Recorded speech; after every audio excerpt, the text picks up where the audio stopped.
আজকে আমরা 21 দিনের আন্দোলনে আছি ভাই। আমরা অনশন করছি হচ্ছে যে আজকে 3 দিন হতে চললো, মানে অর্থাৎ আর কিছুক্ষণ পরে আমাদের আমরণ অনশনের 72 ঘন্টা হতে চলেছে। আমরা এই অনশন করছি, আপনারা জানেন আমরা অনশনের আগে লাগাতার অবস্থান কর্মসূচি এবং আমাদের যে যমুনা প্রধান উপদেষ্টার বাসভবন অভিমুখে যাত্রা ছিল, এর একটাই কারণ ছিল, এই অনশনেরও একটাই মানে এই কারণগুলোই দাবিটা হচ্ছে আমাদের এটাই।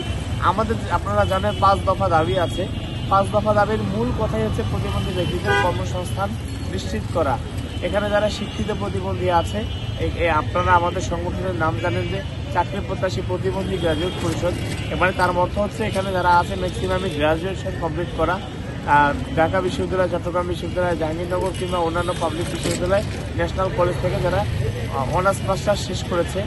এই মানুষগুলো আসলে রাষ্ট্র কর্তৃক বৈষম্য কিংবা এই যে বিভিন্ন সময় নীতিগত সিদ্ধান্ত এমনভাবে নেওয়া হয়েছে যেটা আসলে আমাদের প্রতিবন্ধী ব্যক্তিদের পরে যায়নি, যার কারণে আমরা এখনো 2018 সালের পর থেকে এখন অবধি কোনো চাকরি পাচ্ছি না। আমরা সবাই আসলে পড়াশোনা শেষ করতেছি ঠিকই, কিন্তু সবাই বেকার রয়ে যাচ্ছি, বেকার থাকছি। এখন এই অবস্থায় আমরা এই জন্য চাচ্ছি যে অতি দ্রুত আমরা যারা প্রতিবন্ধী ব্যক্তি আছি, শিক্ষিত, বিভিন্ন জায়গা থেকে পড়াশোনা করেছি, আমাদের কর্মসংস্থানের ব্যবস্থা করা হোক, চাকরির ব্যবস্থা করা হোক। বিশেষ করে দৃষ্টি প্রতিবন্ধী ব্যক্তিদের জন্য কিছু পোস্ট অলরেডি ফাঁকা পড়ে আছে, যেগুলো রাজস্ব খাতভুক্ত, এই সমাজ সেবার অধীনে আছে, যে পোস্টগুলোতে দৃষ্টি প্রতিবন্ধী ব্যক্তিরাই কাজ করে সাধারণত। এই পোস্টগুলোতে নিয়োগের ব্যবস্থা করা হোক। এখানে কিন্তু রাষ্ট্রের আলাদা কোনো মানে অর্থের প্রয়োজন নেই, কারণ রাজস্ব খাতভুক্ত পোস্ট যেখানে অলরেডি সবকিছু তৈরি করাই আছে। তো আমরা চাইছি যে এই জায়গাগুলোতে আমাদের অন্তত খুব দ্রুত সময়ের মধ্যে বিশেষ নিয়োগ দেওয়া হোক, প্রধান উপদেষ্টা নির্বাহী আদেশের মাধ্যমে আমরা যেন এই জায়গাগুলোতে কাজ করতে পারি। আপনারা অনশনে আজকে 3 দিন হতে চললো, অর্থাৎ আর কিছুক্ষণ পরই হচ্ছে 72 ঘন্টা অনশন, আমরণ অনশন। জি, আমরণ অনশন।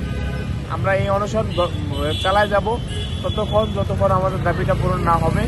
শুধু অনশন এখন আপনারা 5 জন দেখছেন, আগামীকালকে হয়তো আমরা সেই সংখ্যা আরো বাড়িয়ে দিব, কারণ আমরা আসলে এইভাবে আর পাচ্ছি না। সত্যি আমাদের অনেক কষ্ট হচ্ছে, আমরা অনেক কষ্ট করছি এই যে আমাদের প্রতিবন্ধী ভাই বোনদের অধিকার আদায়ের জন্য।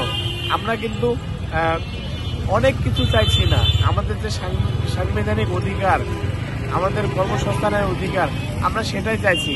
এখন আপনারা জানবেন যে প্রতিবন্ধী আমরা যারা আছি তারা তো অনেক কষ্ট করে সংগ্রাম করে পড়াশোনা করে এই আজকের এই পর্যায়ে আসি। তাহলে আমাদের সাথে কেন এই বৈষম্য? এই দেশে কত অনিয়ম হয়, দুর্নীতি হয়, কত হাজার কোটি টাকা পাচার হয়ে যায়, কত মানে ভুয়া মুক্তিযোদ্ধা কিংবা অন্যান্য মানুষের চাকরি হয়। তাহলে আমরা যারা এত কষ্ট করে এত সংগ্রাম করে পড়াশোনা করি, আমাদের দিকে কেন সরকার দেখে না? আমাদের কেন কর্মসংস্থানের ব্যবস্থা করা হয় না? আমরা তো রাষ্ট্রের টাকায় পড়াশোনা করেছি, তাহলে আমরা এত সংগ্রাম, আমাদের এই সংগ্রামের মূল্য কোথায়? আমরা যদি এখন পড়াশোনা করে একটা জায়গায় পৌঁছাই, এখন আমরা যদি ভিক্ষাবৃত্তি করতে যাই, সেটাও তো আমরা পারবো না, আমাদের তো সেই শক্তিও নাই। কারণ আমরা এখন একটা পর্যায়ে পৌঁছে গেছি, আমাদের এখন একটা কি বলবো, একটা আত্মসম্মান বলে একটা কথা আছে, আমরা তো সেই কাজটাও করতে পারবো না। আমাদের তো পরিবার আছে, বাবা মা আছে, সবাইকে দেখতে হবে। তো আমরা যদি সেই সবাইকে দেখতে না পারি, সবার দায়িত্ব না নিতে পারি, তো আমার পারিবারিকভাবে সামাজিকভাবেও আমার আসলে কোনো মূল্য থাকে না।